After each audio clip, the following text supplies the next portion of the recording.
बिस्मिल्लाहिर्रहमानिर्रहीम। मोहतरम सदर और executive committee network for human and social development जनाब आमिर इकराम अमीन साहब, बदर हारून साहब, कम अखुवत मुबशर अली शाह साहब, और जिनको यहाँ पर अचीवमेंट शील्ड्स मिली हैं, आप सब लोगों को और ख़वातीन और हज़रात अस्सलाम वालेकुम। बहुत अहम मामले में आपने कौम को बार बार इन चीज़ों की तरफ तवज्जो दिलाई जिसकी रूह हमारे मज़हब में और हर मज़हब के अंदर मौजूद है। और रूह और स्पिरिट कुरान के हवाले से और सुन्नत नबवी के हवाले से और सुन्नत सहाबा इकराम के हवाले से भरी हुई है। और मैं ये समझता हूँ कि रियासत का बुनियादी काम यानी रियासत का हुकूमत करना, उसमें अहकामात के हवाले से और डंडे के हवाले से रियासत बड़ी मशहूर होती है। और असल काम उसका सोसाइटी को बेहतर करना है और ऑर्गेनाइज़ करना है और आसान बनाना है चीज़ों का, जिसका मैं आइन के एतबार से आपके सामने ज़िक्र करूँगा। मगर सबसे बड़ा आइन मेरा कुरान और सुन्नत है। और मुझे बैठे हुए जब मैं गुफ्तगू सुन रहा था तो मुझे 2-3 अहादीस याद आई, वाक़यात याद आए जो बड़े मौजू हैं आज की तकरीब के हवाले से। उसमें एक वाक़या ऐसा है कि जिसके अंदर हुज़ूर अकरम सल्लल्लाहु अलैहि वसल्लम ने लोगों से कहा कि अल्लाह को मदद की ज़रूरत है। तो सहाबी सारे बहुत ही परेशान हुए, मुताज्जिब हुए कि अल्लाह को मदद की ज़रूरत है हमारी। तो हुज़ूर अकरम सल्लल्लाहु अलैहि वसल्लम ने कहा अल्लाह को मदद की ज़रूरत है तुम्हारी। तो एक सहाबी उनके पास गए क्लैरिफाई करने के लिए मज़ीद, और उन्होंने कहा मेरे नबी आप अपना हाथ मेरे हाथ में दीजिए। और फिर उन्होंने सवाल किया क्या अल्लाह को मेरी मदद की ज़रूरत है? तो सल्लल्लाहु अलैहि वसल्लम ने फरमाया कि हाँ, अल्लाह को तुम्हारी मदद की ज़रूरत है, और खैरात करो और अल्लाह वापस भी करेगा, मल्टीप्लाई भी करेगा, तुम्हें सवाब भी देगा। तो वो उन्होंने कहा कि मेरे पास एक बाग है, जितने कई 100 पेड़ों का बाग है, उसी में मेरा घर है, तो मैं वो अल्लाह को देता हूँ आज। तो घर गए और दूर से ही आवाज़ दी अपनी बीवी को कि बेगम ये जगह, ये तुम्हारा घर, ये बाग हमने अल्लाह को खैरात कर दिया, अल्लाह को मदद की ज़रूरत थी। आउटस्टैंडिंग। एक गरीब साहबी आए नबी के पास और उन्होंने पूछा, सल्लल्लाहु अलैहि वसल्लम से पूछा कि ये जो आपने कहा कि जी हज़रत उस्मान ने अपनी आधी जायदाद और हज़रत अबू बकर ने सब कुछ दे दिया, तो ये उनके लिए आपने जन्नत का रास्ता बताया कि अल्लाह की तरफ से उनके लिए जन्नत में रास्ते हैं, और मुझ गरीब का क्या होगा? क्या मेरे लिए जन्नत का रास्ता नहीं है? मैं क्या करूँगा? तो मेरे नबी सल्लल्लाहु अलैहि वसल्लम ने कहा कि कल तुम क्या करते हो? उन्होंने कहा कि जी मैं रोज़ी कमाता हूँ, मज़दूर हूँ। तो उन्होंने कहा कल तुम आओ मेरे पास और जो तुम्हारी कमाई है वो लेकर आओ। वो दूसरे दिन मेरे नबी के पास पहुँचा, जो कमाई उसकी थी वो उसने दी, उनके हाथ में रख दी। उसमें से मेरे नबी बहुत थोड़ा सा ऐसा निकाला और कहा कि ये तुम खैरात करो, तुमसे भी कोई गरीब होगा उसका ख्याल करो, और तुम्हारे लिए भी वही नेमतें हैं जो अल्लाह की तरफ से मैंने ज़िक्र किया कि उमर और अबू बकर के लिए थी। और मैंने सारी इस्लामी तारीख़ उस ज़माने की देखी, लोग सुबह से शाम तक खैरात करके अपनी जेब खाली कर देते थे। बीबी आयशा के मुतालिक, खलीफाओं के मुतालिक ये है कि बहरीन से 6-6, 7-7 लाख दिरहम आए, और बीबी आयशा के मुतालिक ये है कि उन्होंने सारे दिन खैरात कर दिया। रात को खाने के लिए जब मुलाजिमा ने कहा कि कुछ आप कोई चीज़ दे दिए मैं कुछ ले आऊँ, तो पता चला कि कुछ नहीं घर में, लाखों दिरहम की खैरात हो चुकी थी। तो ये एक स्पिरिट ऑफ गिविंग जो है, इसकी बड़ी अहमियत है माशरे में। तो मेरा मामला तो वहाँ से शुरू होता है। उसके बाद फिर मैं ये देखता हूँ कि दूसरा माहिदा क्या है, और दूसरा माहिदा मेरे आइन का माहिदा है, और इसके 7 पिलर्स हैं, बड़े अहम पिलर्स। और आइन आजकल एक डिस्ट्रेस की कैफियत में है, और बेइंतहा ज़रूरी है कि मैं और आप अपने दिलों के अंदर और अपने दिमागों में और अपने मैदानों के अंदर एक कमिटमेंट करें कि ये जो पैक्ट है इसको हम आँच नहीं आने देंगे, क्योंकि इसके अलावा तो कोई पैक्ट ही नहीं है। मेरा पैक्ट कुरान और सुन्नत का तो अल्लाह सुब्हानहू तआला के साथ और मेरी आखिरत के साथ है। मेरा मुल्क के साथ तो कोई और पैक्ट ही नहीं है। And how can we afford to put that aside every few years. तो लिहाजा बहुत ज़रूरी, मैं आपसे कह रहा था कि 7 पिलर्स हैं मेरे आइन के, उसमें एक इंसाफ, माशी, सोशल पैक्ट बहुत बड़ा है। और इसको भूलिएगा मत, सोसाइटीज़ के अंदर, मुल्कों के अंदर माशरे की बड़ी अहमियत है। और मैं फिर आऊँगा कि आपके माशरे के अंदर बड़ी स्ट्रेंथ्स हैं जिसके लिए आइन की ज़रूरत नहीं है, हमारे ट्रेडिशंस की बुनियाद बनी हुई है। तो आइन कहता है कि माशी सोशल, माशी इकनॉमिक, माशरती सोशल पैक्ट, इंसाफ और अदालती इंसाफ, कि अगर कोई डिप्रिवेशन कहीं हो जाए तो कोई इदारा इंसाफ करने वाला है। और मैं और आप रोज़ाना मुताज्जिब है कि हमारे यहाँ वो भी इंसाफ सही तरह से मिलता नहीं। मैं सारी चीज़ों को आपके जहनों के अंदर हिलाना चाहता हूँ, क्योंकि आप ही जैसे लोग जिनको तकलीफ़ है माशरे की, वही सबसे अहम माशरे के पहिए बनते हैं, जो खैरात करें, जो लोगों की मदद करें। तो तीसरा पिलर था, मैंने आपसे कहा कि अदालती इंसाफ। फिर एक तालीम का आर्टिकल 25 के अंदर वादा है, तालीम, सेहत और रोज़गार। तो ये 7 पिलर्स हैं, यानी माशी, माशरती, अदालती, तालीम, सेहत और रोज़गार, और इसका इंसाफ मुकम्मल तौर पर। तो ये तो मेरा आइन के साथ मुआहदा है। और मैं समझता हूँ कि मेरे लिए और आपके लिए हर मौके पर और आजकल बेइंतहा ज़रूरी है कि we go back, commit ourselves to the constitution, और ये मुल्क इस बात का एहतमाम करे और अवाम इस बात का एहतमाम करें कि इसको आँच नहीं आने देंगे। ये न सियासतदानों की मिल्कियत है, न किसी एक इंस्टीट्यूशन की मिल्कियत है, ये एक एक फ़र्द की मिल्कियत है, मेरे बच्चों की मिल्कियत है। और कल परसों मैंने एक जगह कहा था कि दिस इज़ द लीज़ जो पाकिस्तान की मेरे साथ है।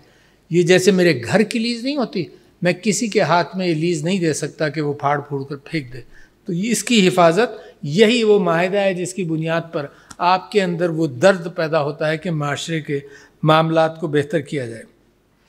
तो इस्लामी रियासत और बाकी रियासतों के अंदर, और ये जो स्पिरिट है सोशल वेलफेयर की, ये हर मज़हब के अंदर कुछ ना कुछ है। सैल्वेशन आर्मी, ये पिछले दिनों जहाँ यहाँ इस बात का भी जिक्र हुआ कि अखुवत कपड़ों को, यूज़ क्लोथ्स के एतबार से काम करती है। इट इज़ वेरी इंटरेस्टिंग कि मैं आपसे नरेट करूं कि एक पाकिस्तानी ओरिजिन की खातून है, बैरनस सईदा वारसी, पिछले दिनों यहाँ आई हुई थी।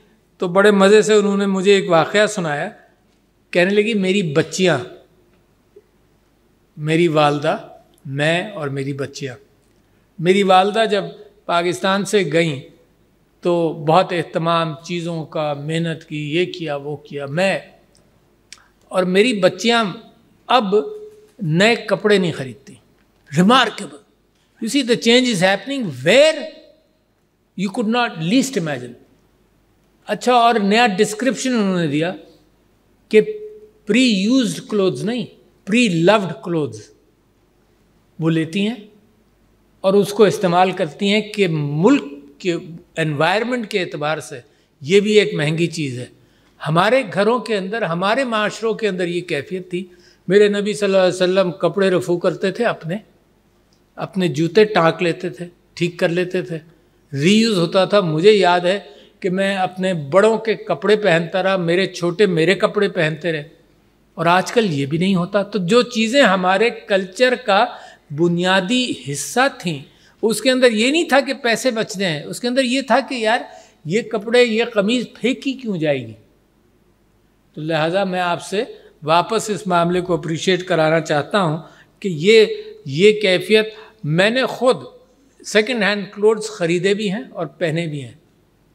तो लिहाजा there is no shame Karachi के अंदर।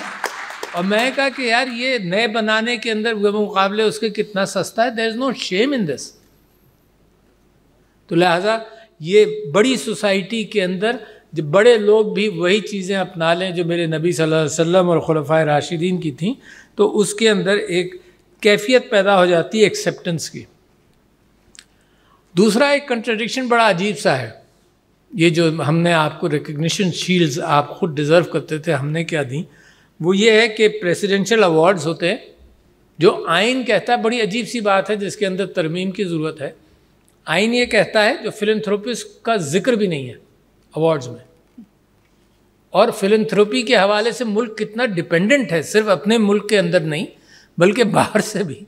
और फिलैंथ्रोपी का जिक्र नहीं है, स्पोर्ट्स का जिक्र है, आर्ट्स का जिक्र है, कल्चर का जिक्र है, म्यूज़िक का जिक्र है, हाँ फिलैंथ्रोपी का जिक्र नहीं है।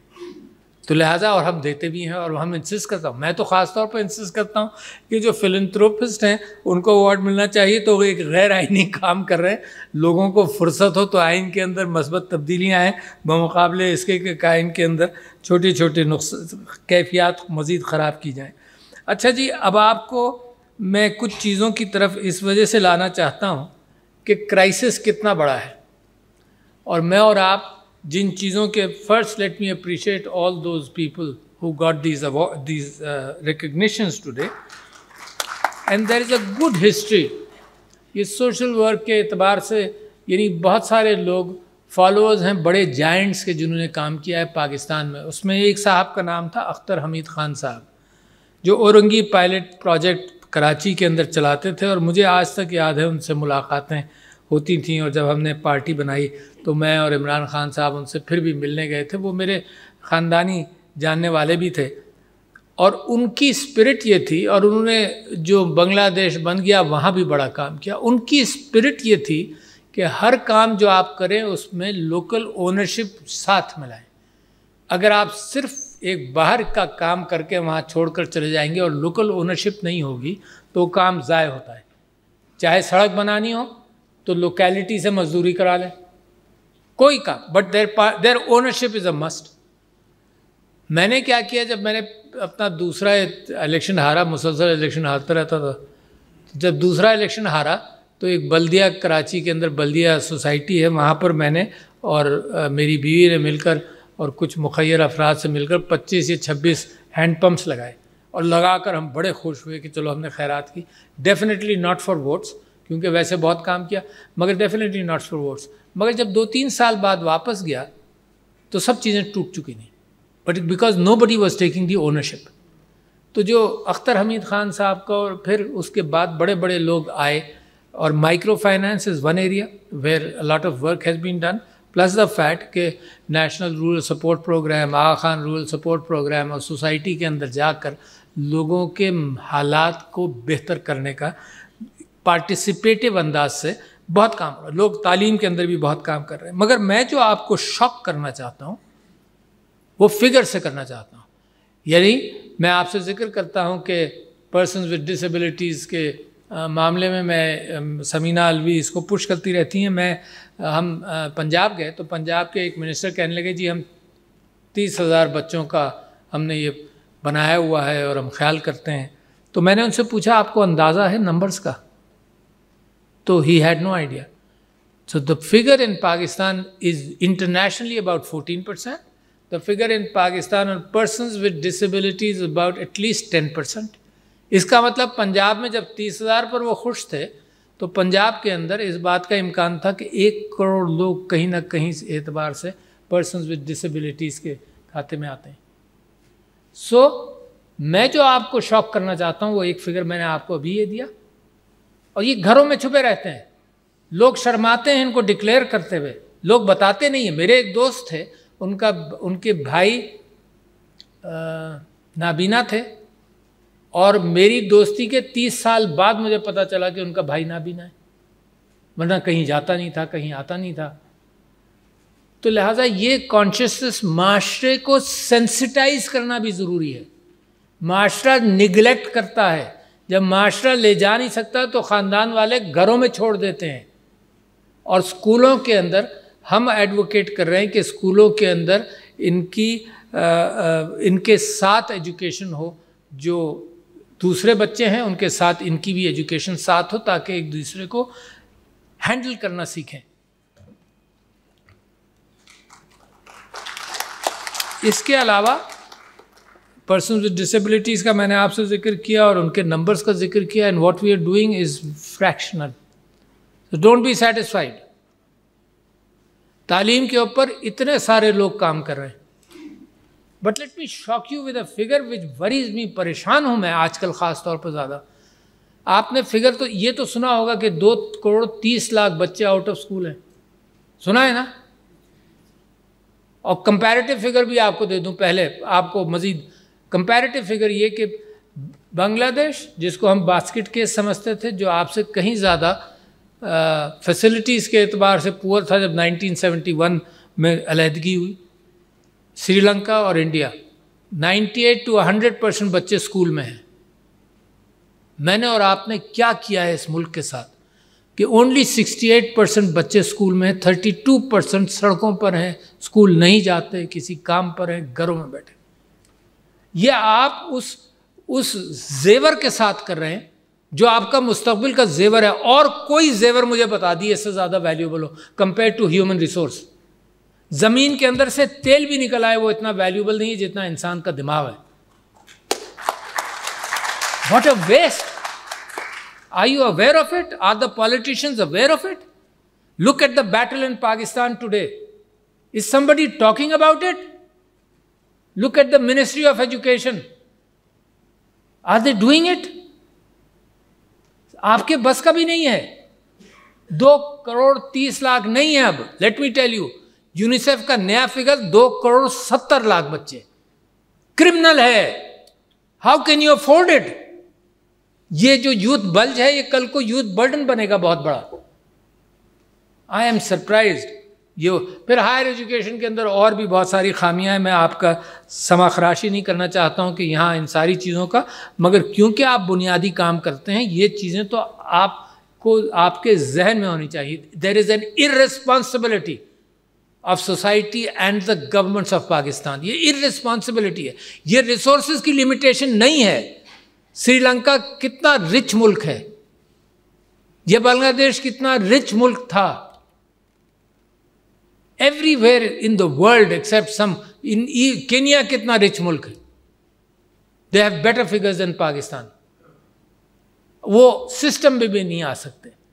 फिर आप क्या करते हैं, आपकी मजबूरी, फिर आप क्या करते हैं कि जी ये तो बच्चे अब बड़े हो गए, ये तो 10-12 साल 15 साल 20 साल के हो गए, अब इनका क्या करें?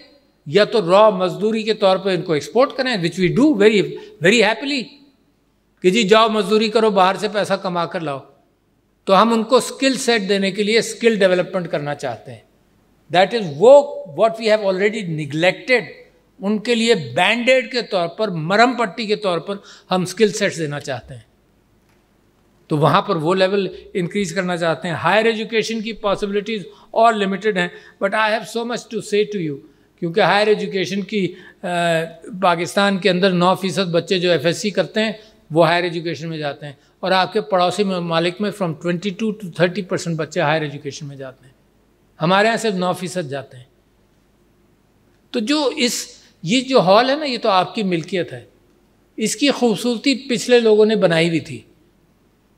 इसमें बैठकर कभी कभी हम एलिट, आप लोग एलिट हैं क्योंकि आप तालीम याफ्ता हैं, हम एलिट जो है वो अपने ऊपर खुश होते रहते हैं कि हमने क्या तरक्की की, और लोगों को साथ लेकर चलने के अंदर वी निगलेक्ट। अब ये जो एक नया, तो मैंने आपसे कहा एजुकेशन ये एक बहुत बड़ा मसला निगलेक्ट का है, हेल्थ एक दूसरा मसला है, बहुत बड़ा मसला है निगलेक्ट का, जिसके अंदर आपने कुछ जिक्र किया। मेरे समीना अलवी जिन चीज़ों की फ़िक्र कर रही हैं उसमें ब्रेस्ट कैंसर अवेयरनेस, देखो बहुत सारी चीज़ें प्रिवेंशन, जो मुल्क अफोर्ड नहीं कर सकता इलाज, या आप सब लोग यहाँ बैठे हुए हैं सब, मैं अपने आप को शामिल करता हूँ कि मैं बहुत सारे इलाज अफोर्ड नहीं कर सकता। बहुत सारी बीमारियाँ, खुदा ना खास्ता कोई बीमारी मुझे हो जाए तो मैं इलाज अफोर्ड नहीं कर सकता, बहुत सारे इलाज। तो लिहाजा मेरे लिए बेहतरीन तरीका प्रिवेंशन है। जो मुल्क अफोर्ड नहीं कर सकता अस्पताल खोल रहा है, और यकीनन ज़रूरत है अस्पतालों की, वहाँ भी प्रिवेंशन के ऊपर तवज्जो इतनी नहीं है। और प्रिवेंशन कभी कभी आपकी बड़ी कामयाबी है कि आपने कोविड के अंदर हाथ धोना, फासला रखना और मास्क पहनने से बहुत कुछ आपने प्रिवेंट किया। लिहाजा बीमारियां कल परसों मुझे कोई साहब कह रहे थे कि HIV एड्स बड़ी तेज़ी से फैल रहा है और डेवास्टेट कर दिया था इसने कुछ ममालिक को अफ्रीका में, और पाकिस्तान के अंदर इस बात का इम्कान है। This can be prevented. Hepatitis preventable है, मगर 9% लोगों को पाकिस्तान में हेपेटाइटिस है और 11% लोगों को मिस्र में था, and they had to spend $3 or $4 billion ताकि उनका इलाज हो जाए। 3 या 4 बिलियन डॉलर्स। तो पाकिस्तान के अंदर मैं आपसे कह रहा हूँ हेल्थ, पहला मैंने एजुकेशन आपसे कहा, आप ही लोग फिक्र कर रहे हैं ना, you are the philanthropist and NGO जो बेहतरीन काम कर रहे हैं, उनके दिल में वो मैं तड़प मज़ीद डालना चाहता हूँ कि इश्यूज़ बहुत बड़े हैं, काबू में नहीं है हमारे। ठीक है जी। तो इसी के अंदर प्रिवेंशन के अंदर बड़ी अजीब सी कैफियत है। मैंने आपसे ये कहा कि जी हम अपने 10% पर्सनस विद डिसेबिलिटीज़ को, और आज ही सुबह मैं नाश्ते पर, it is usually my wife's very serious concern, मैं उनसे जिक्र कर रहा था कि किसी बच्चे ने मुझे ईमेल भेजी कि मैं हियरिंग इम्पेयर्ड हूँ, और मुझे बड़ा अफसोस हुआ नाश्ते पर मैंने उनसे कहा कि आप मेरी मदद करें, मैं हियरिंग इम्पेयर्ड हूँ और मैं आपसे मिलना चाहता हूँ। अच्छा, ऐसे बहुत सारे ईमेल्स आती हैं, मगर उसकी मुझे मजबूरी का एहसास ये हुआ कि उसने कहा कि मैंने एक खातून को तैयार किया हुआ है कि वो मेरी साइन लैंग्वेज से मुझे बताएंगी और मेरे साथ लेकर आऊँगा। देखो, उसको मिलने के लिए भी ही नीड्स हेल्प, है ना। So what we have a society which ignores all this.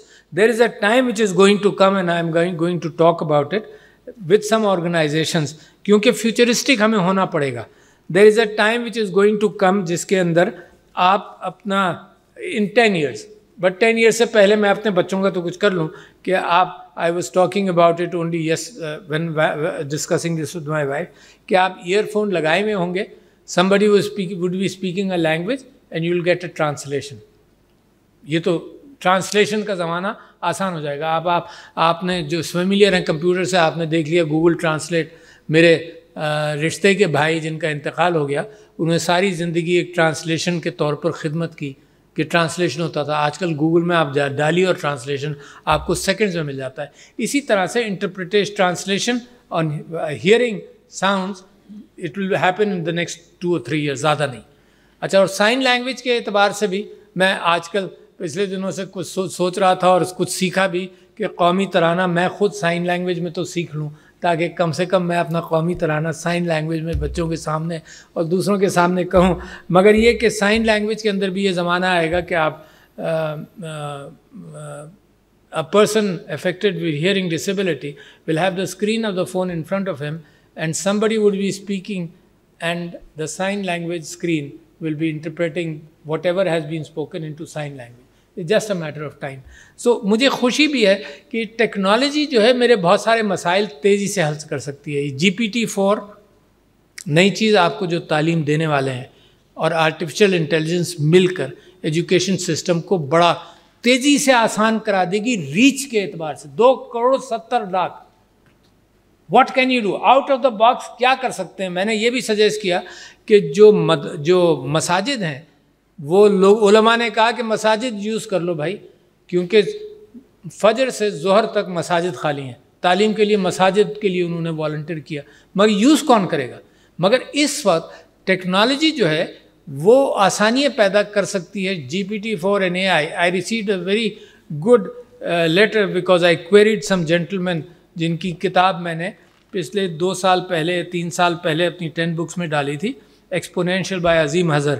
I queried him and yesterday I got his email which was so illuminating for me कि मैं सोच रहा था कि अब मैं इसके लिए करूं क्या, किसको बुलाऊं, किन लोगों के साथ बैठूं। और इसी तरह से न्यूयॉर्क टाइम्स के अंदर जो आप में से तालीम प्रोवाइड करते हैं, 4-5 दिन पहले का इंटरव्यू है सलमान खान का, खान एकेडमी वाला। उसने जो सिस्टम आप में से वाकिफ़ होंगे जो तालीम प्रोवाइड करते हैं, उसने 2007-8 में खान एकेडमी बनाई and he made it easier for people to, बहुत उसने काम किया। गूगल भी उसको सपोर्ट करता है। इस नॉन प्रॉफिट खान एकेडमी जो बच्चों की तालीम को आसान करता है, बच्चों की रिटेंशन को बढ़ाता है।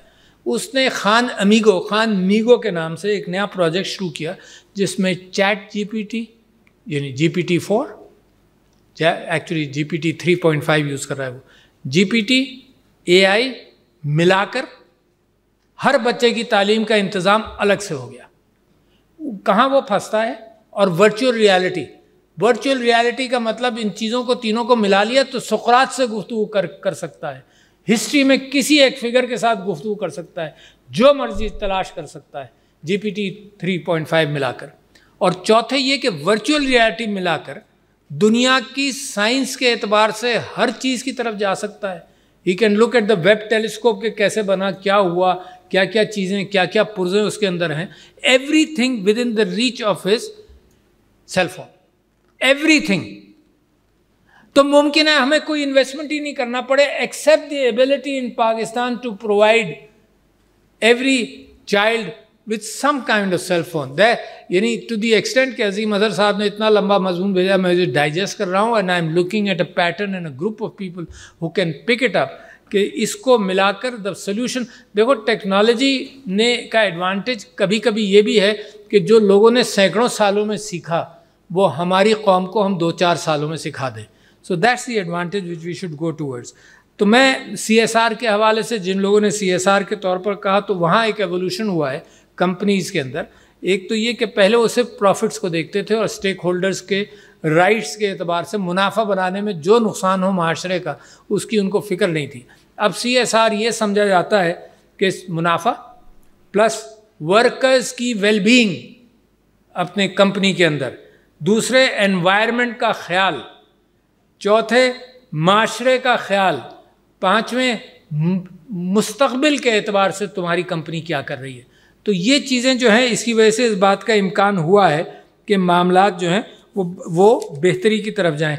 और मैं आपसे ये कहूँ कि अगर मुल्क ये तरक्की करेगा तो सियासत की वजह से नहीं करेगा। सियासत provides a platform of stability, not what we see today, है ना। Stability, peace and continuity, not what we see today. और उसके बाद चाइना ने पावर्टी एलिविएशन के अंदर सबसे बड़ा काम किया कि हेल्थ एजुकेशन दी, बस दैट्स इट। और 15 साल बाद it started become a giant of the world and it has become a huge giant of the world. India यही काम कर रहा है and we have to come back to it. तो मैं आप लोगों से आपका शुक्रिया भी अदा करता हूँ। और जो ये सोशल केयरिंग है ना, ये मोहब्बत के बगैर नहीं होती। तो I just wrote down something कि मैं बड़ा, मुझे शौक़ से मैं रूमी को पढ़ता रहता हूँ, तो रूमी के हवाले से मैंने 7 मदारिज इंसान की मोहब्बत के रूमी से अख़ज़ किए हैं। रूमी ने कहीं ये 7 मदारिज अलग अलग ज़िक्र हुआ, कभी इकट्ठा कहीं लिखे नहीं। एक दर्जा ये है कि इंसान अपने आप से मोहब्बत करे, जो गंद है उसके अंदर उसको साफ़ करे। ये इस्लाम के अंदर इसको कहते हैं नफ्स से अम्मारा से वो लव्वामा, नफ्स लव्वामा की तरफ जाए। अम्मारा वो है कि एक नेचुरल कैफियत है जिसमें शैतान भी राग़िब करता है गुनाहों की तरफ, और लव्वामा वो है कि नफ्स कॉन्शियस स्टार्ट्स चैलेंजिंग यू। तो रूमी कहता है कि सबसे पहले अपने दिल को साफ़ करो, दैट्स मूविंग फ्रॉम नफ्स अम्मारा टू नफ्स लव्वामा। दूसरे वो कहता है कि अपने ख़ानदान से मोहब्बत करो, बच्चों से, अपने बीवी बच्चों से। और इसलिए वो कहता है ये नहीं कि दौलत बना कर दे दो, जो हम अपना ट्रेडिशनल कॉन्सेप्ट हम ये समझते हैं कि जी मालो दौलत बना कर दे दो। वो मोहब्बत क्रिएशन करो बच्चों के साथ। बच्चे मोहब्बत सीखें, ना कि कमाई करना सीखें। तो अपनी ख़ानदान से मोहब्बत करो। तीसरे कहता है कि वो अपने पड़ोसियों से मोहब्बत करो। इसके अंदर मेरे नबी सल्लल्लाहु अलैहि वसल्लम की हदीस कि 40 घरों तक का ख्याल करो। कभी आप और मैं सोचते भी हैं। चौथे फिर वो कहता है कि अपने कबीले से मोहब्बत करो, यानी जो रिश्तेदार हैं और सब, और अपनी कौम से मोहब्बत करो। कौम से मोहब्बत ही नहीं कि दूसरों से नफ़रत करो, कौम से मोहब्बत करो। पाँचवें वो कहता है कि फिर उससे आगे बढ़ता है कि इंसानियत से मोहब्बत करो। ये यूक्रेन की जंग, ये मज़हब को छोड़कर आप देखें कि इंसानियत के साथ ये जो जंग की कैफियत है क्या बुरा हाल करती है दुनिया का। छठे वो कहता है कि फिर ये मोहब्बतें जो हैं वो तुम्हें नबी की मोहब्बत की तरफ ले जाती हैं, जिसकी मोहब्बत में अल्लाह ताला ने कायनात बनाई, 6th लेवल। और 7वां वो कहता है कि फिर तुम अल्लाह से मोहब्बत के काबिल बनोगे। ये इंसान उल्टा शुरू करता है, इबादत करता है, अल्लाह से मोहब्बत का दावा करता है और इंसान के लिए उसका दिल नहीं खुलता। तो this is food for thought for you. तो thank you ladies and gentleman, अस्सलाम वालेकुम।